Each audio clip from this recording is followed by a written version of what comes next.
No, not again. I want revenge. Are you sure? You want to lose again? Are you guys really doing this level again? Oh, this game is so stupid. It's only because you just can't win, loser! No, really. I really don't get what you like about this game. Why is it fun to kill as many enemies as possible? I mean, there's no real goal in this game. It's just shooting and killing. Oh, come on. It's just a fun game to play together. Oh, yeah, sure. Killing people is funny. What if someone starts thinking it's normal to kill people, like in this video game? What?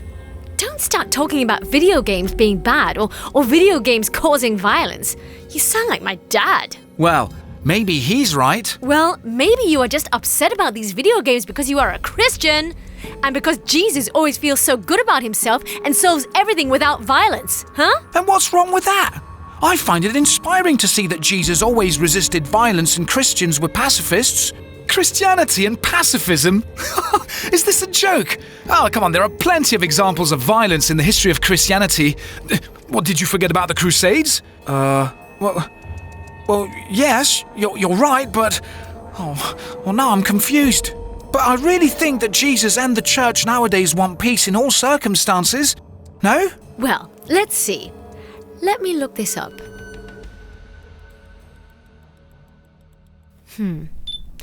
Here, you see they even made a game about it. Did Christians find a way to justify war? Based on the theory crafted by Augustine of Hippo and Thomas Aquinas, two famous theologians from the past. Let me download it.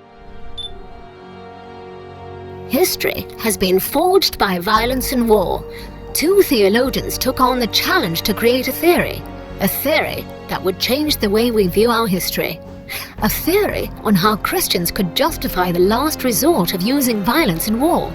A theory that would last for centuries. No, really? Let me see.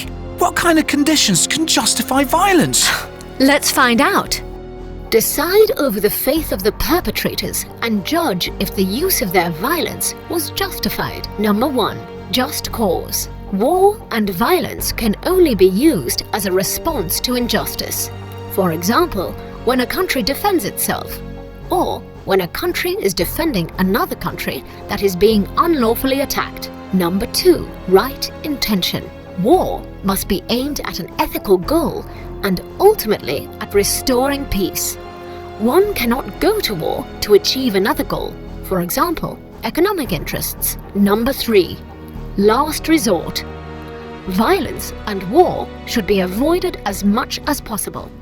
Only when all options to achieve peace have been exhausted can one start a war. Number 4. Probability of success. There must be a reasonable chance of success in going to war. People should not suffer nor die needlessly. Number 5. Proportionality. The means used for violence must be in proportion to the end that the war seeks to achieve. Number 6. Competent authority. War must be declared by a lawful authority. Only leaders of a recognized political community and with the political requirements of that community can declare a war. I never heard of this just war theory and those 6 conditions to go to war. No, me neither. Why did they make up such a theory to go to war?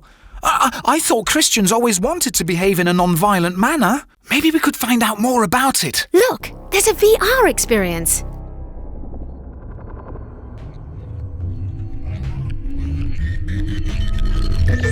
Hello, friends. I can tell you more about the just war theory, if you guys are curious, that is. But I think that's the only reason people visit me here. Well, yes. See, we were wondering, how is it possible that there is a just war theory in the first place? I thought Christians would always be against the use of violence. Why invent a theory to justify violence when you proclaim pacifism? This means Christians within certain rules are allowed to use violence and to start a war? So, Christianity legitimizes violence? Oh, not so fast, young lady. You don't have to jump to conclusions right away.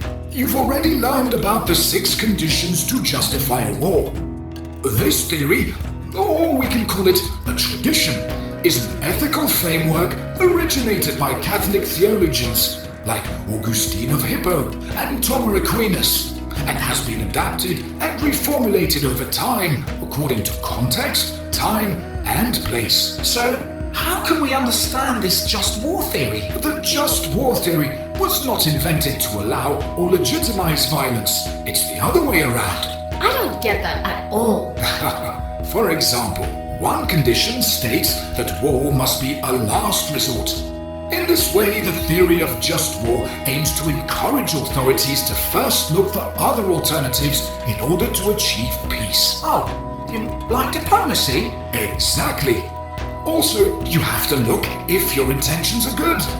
A war should not be started to enrich yourself, and you have to ask the question, should I use so much violence? Is this in proportion and really necessary to stop injustice?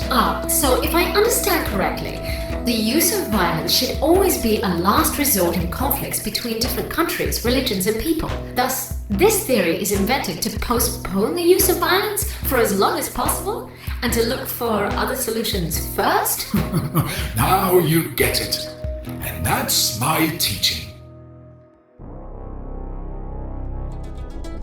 What? Really? Again? How can you beat me every single time? I'm invincible, the ultimate video game master! Well, let me try to beat you. Are you sure? But will you only kill me as a last resort?